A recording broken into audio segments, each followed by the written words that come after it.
This is cinematic mode on iPhone 13 Pro. You see beautiful blur. And then we're gonna have one more character come into the scene. Walk closer to me, you're gonna be right behind him. And then I'm gonna have you just turn and look at him. Ah, didn't really do it. But I can tap it, so come closer to me. Hold on, stand behind him. And then if I tap it, it'll focus track. Oh, the blur is good. The blur is real good. Yeah. And then look back at me.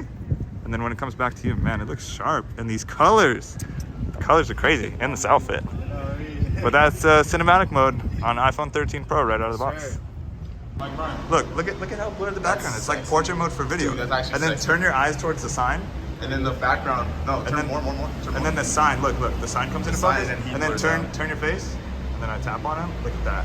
Yeah, you gotta come see the side too. Just look, stand, come closer to me. Bro, this is movie quality. Come closer. Look at how blurred that is. And then watch, turn your eyes, and then I'm gonna tap over there. Look at that. And it still locks him. And then turn back. Look at that. Oh. Hey, this is better than like a camera. I saw the feature before it came out. It's like, crazy, the right? thing, Yeah. Dude,